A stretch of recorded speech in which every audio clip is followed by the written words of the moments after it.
حرف حرف حقیقت، حضرت واصف علی واصف کی کتاب۔ آج جو باب آپ کے سامنے پیش کیا جا رہا ہے اس کا عنوان ہے ہم کیا کرتے ہیں۔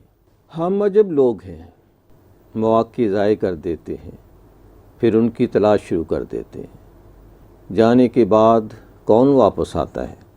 موقع تو کبھی واپس نہیں آیا، جو گیا وہ واپس نہیں آیا، اور جو واپس آیا وہ نہیں تھا جو گیا تھا، وہ کچھ اور ہی تھا۔ دھاگا ٹوٹ جائے تو اسے جوڑا جا سکتا ہے، لیکن گرہ ضرور لگ جاتی ہے۔ ہم ہمیشہ حسرت میں رہتے ہیں کیونکہ وقت سے پیچھے رہتے ہیں، اور کبھی کبھی ہم خوابوں میں رہتے ہیں کیونکہ وقت سے آگے نکل جاتے ہیں۔ ہم وقت کے ساتھ کیوں نہیں چلتے؟ ہم کیا کرتے ہیں؟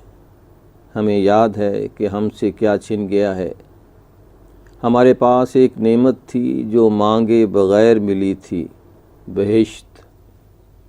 ہم نے قدر نہ کی اس نعمت کی، اور نتیجہ یہ کہ آج سب سے بڑی آرزو یہی ہے وہ جو کبھی حاصل تھا دوبارہ حاصل ہو جائے۔ ہم مانگتے ہیں وہ جو ہمیں دیا جا چکا تھا۔ ہم کیا کرتے ہیں؟ بہشت شاید ایسی نعمت ہی کا نام ہے جس کو کھو دینے کے بعد اس کی تلاش شروع ہو جائے۔ ہم اپنی بہشت سے محروم ہو کر اپنی بہشت کی تلاش میں سرگرداں ہیں۔ کیا ہم کھوئی ہوئی نعمت کے متلاشی ہیں؟ کیا ہم چھوڑی ہوئی منزل کے مسافر ہیں؟ کیا ہم بھولے ہوئے زمانے کی یادوں میں گم ہیں؟ کیا ہم اپنے ادھورے خوابوں کے پورا ہونے کے منتظر ہیں؟ کیا ہم چھینی ہوئی متاع بے بہا کے غم میں مبتلا ہیں؟ ہمیں کچھ بھی مل جائے ہم گلہ ضرور کرتے ہیں۔ ہم کیا کرتے ہیں؟ شاید ہم اپنی انا کے بے جان گھوڑے پر سوار ہیں۔ ہم فاصلے طے کرتے رہتے ہیں لیکن سفر نہیں کٹتا۔ ہم زندگی کے طویل سفر کی صعوبتیں اٹھاتے رہے ہیں، اور انجام کار ہمیں معلوم ہوتا ہے کہ ہم نے کل سفر گھر سے قبرستان تک ہی کیا ہے۔ ہم مر کے مرتے ہیں، ہم آسانی سے کیوں نہیں مرتے؟ کیا حقیقت تسلیم کرنا ہمارے لیے ناممکن ہے؟ کیا یہ ہماری انا کی توہین ہے؟ غم کی آندھیاں درخت کو گرا دیتی ہیں، لیکن درخت کا سایہ انا پر اڑا رہتا ہے، وہ گرنے کو تیار ہی نہیں ہوتا۔ اسے لاکھ سمجھاؤ کہ بھائی وہ درخت تو گر گیا جس کا تو سایہ ہے، وہ سنی انسنی کر دیتا ہے، وہ شرمندہ ہونے پر بھی شرمندہ نہیں ہوتا۔ سلطنت چلی جائے بوئے سلطانی نہیں جاتی۔ ہم اپنی بات خواہ غلط ہی کیوں نہ ہو نہیں چھوڑ سکتے۔ ہم دوست کو چھوڑ دیتے ہیں، بحث کو نہیں چھوڑتے۔ مباحث سے جیتنے کی تمنا میں اپنے ساتھی ہار بیٹھتے ہیں۔ قافلہ ختم ہو جائے تو ہماری سرداری ختم نہیں ہوتی۔ ہم کچھ بھی تو تسلیم نہیں کرتے۔ ہم دوسروں کی حقیقت تو کسی قیمت پر تسلیم کرنے کو قطعاً تیار نہیں ہوتے۔ ہمارا باپ خواہ 10 مرتبہ مر جائے، ہم خود کو یتیم ماننے سے انکاری ہوتے ہیں۔ ہم مرغے کی طرح اکڑتے رہتے ہیں، ذبح ہونے سے پہلے بھی بانگ ضرور دیتے ہیں۔ ہم اپنے ہونے کا اعلان کرتے کرتے انہونی کی لپٹ میں آ جاتے ہیں۔ ہم ایک نامعلوم خوف میں مبتلا ہیں، لیکن ہم دوسروں کو خوفزدہ کرنے کے عمل سے باز نہیں آتے۔ جب ہم ڈرا رہے ہوتے ہیں، ہم در حقیقت ڈر رہے ہوتے ہیں۔ ہم طاقت کے ذریعے سے لوگوں کو اپنا بناتے ہیں، اور لوگ کبھی بھی ہمارے نہیں ہوتے۔ ہم صرف مفادات سے محبت کرتے ہیں۔ انسانوں سے محبت کرنا ہمیں نہیں آتا۔ ہم نے انسانوں سے محبت کرنا چھوڑ دیا ہے۔ ہم صرف ایک انسان سے محبت کر سکتے ہیں، اپنا آپ۔ ہم خود سے محبت کرتے ہیں، اپنی پرستش کرتے ہیں۔ ہم صرف اپنی شکل پر فریفتہ ہوتے ہیں، اپنے قصیدے سنتے ہیں اور سمجھتے ہیں کہ لوگ سچ کہہ رہے ہیں۔ ہم خوش فہمی کی غلط فہمیوں میں رہنا پسند کرتے ہیں۔ ہم خود کو بس معمور من اللہ ہی سمجھتے ہیں، اور لوگوں کو اپنی رعایا ہونے کے علاوہ کوئی مقام دینے کو تیار نہیں۔ ہم خود کو تا حیات شہنشاہ بنے رہنے کا حق دے چکے ہیں۔ ہم خود کو سید، مغل، غزنوی، سوری، غوری بلکہ مرہٹا اور راجپوت نسل سے متعلق کرتے ہیں اور فخر کرتے ہیں کہ پدرم سلطان بود۔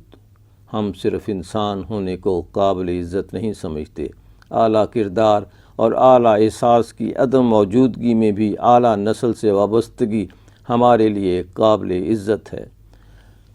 ہمیں قبیلے اور برادریوں پر ناز ہے، صرف شرف انسانیت ہمارے لیے بے معنی ہے۔ ہم دولت کو ضرور وقت دیتے ہیں بشرطے کہ ہمارے پاس ہو۔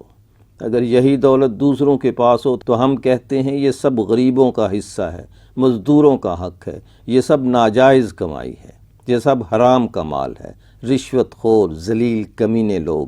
عزت والے لوگ تو صرف ہم ہیں۔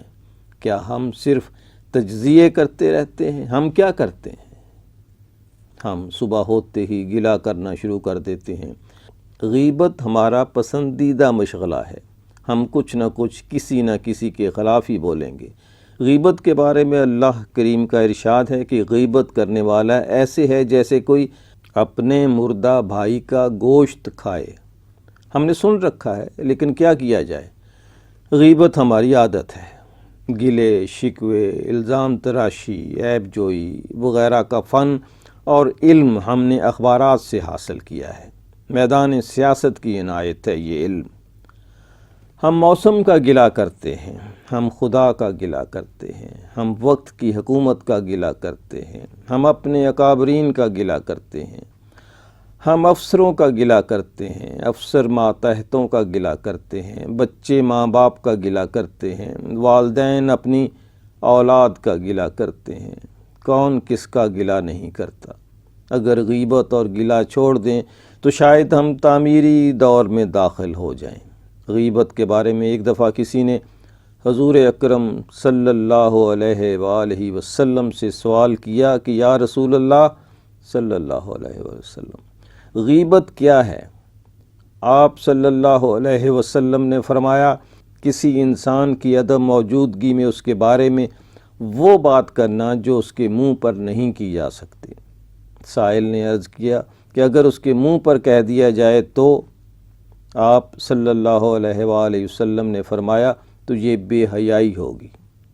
بہرحال ہم لوگ شکوے اور شکایتیں سننے اور سنانے کے عذاب میں مبتلا ہیں۔ ہم صرف باتیں کرتے ہیں، کام نہیں کرتے۔ ہم کیا کرتے ہیں؟ ہم زندگی بھر زندہ رہنے کے فارمولے سیکھتے رہتے ہیں، اور جب زندگی اندر سے ختم ہو جاتی ہے ہم بے بس ہو جاتے ہیں، کیونکہ ہم نے موت کا فارمولہ تو سیکھا ہی نہیں ہوتا، پس بغیر فارمولے کے مر جاتے ہیں۔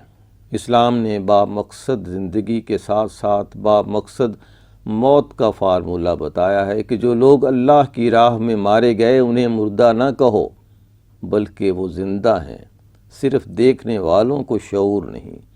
ایسی موت کہ زندگی اور موت پیدا کرنے والے کا حکم ہے کہ یہ زندہ ہے۔ موت کا یہ فارمولہ ہم بھول گئے۔ ہم مرتے نہیں ہیں، ہم صرف مارے جاتے ہیں۔ سسکتی اور کراہتی ہوئی موت عذاب ہے۔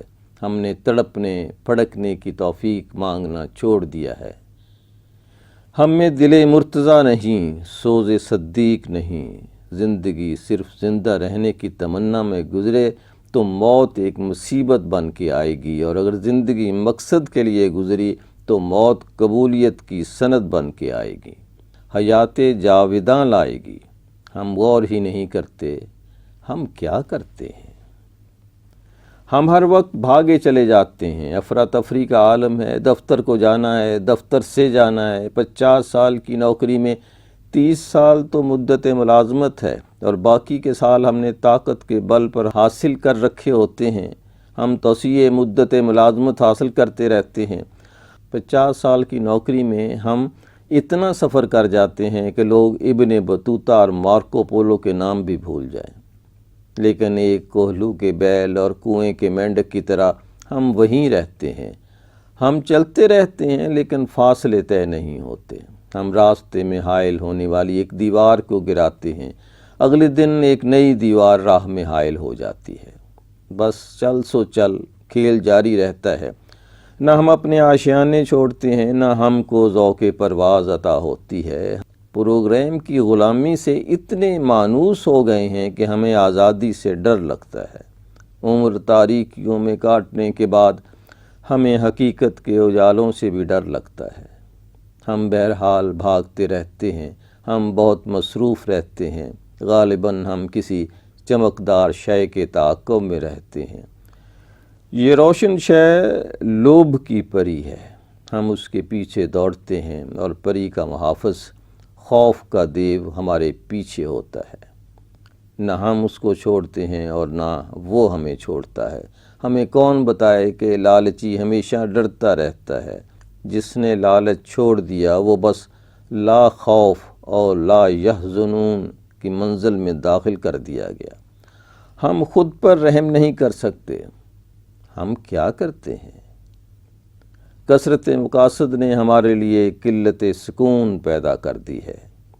ہم بہت سی زندگیاں گزارتے ہیں، اس لیے ہمیں بہت سی اموات سے گزرنا پڑتا ہے۔ اگر وحدت مقصد مل جائے تو کثرت اموات سے بچا جا سکتا ہے۔ جن لوگوں نے زندگی سے کچھ حاصل کیا یا زندگی کو کچھ عطا کیا، وہ لوگ وحدت مقصد والے لوگ تھے۔ نہ وہ خوف زدہ کیے جا سکتے تھے، نہ خریدے جا سکتے تھے، اور نتیجہ یہ کہ وہ ہمیشہ ہمیشہ کے لیے زندہ ہیں، بلکہ وہی تو زندہ ہیں۔ لوگ زندگی میں مر جاتے ہیں اور وہ لوگ موت میں بھی زندہ ہیں۔ کیا ہم غور نہیں کر سکتے؟ ہم کیا کرتے ہیں؟ اظہر نیاز کو اجازت دیجیے۔ اللہ حافظ۔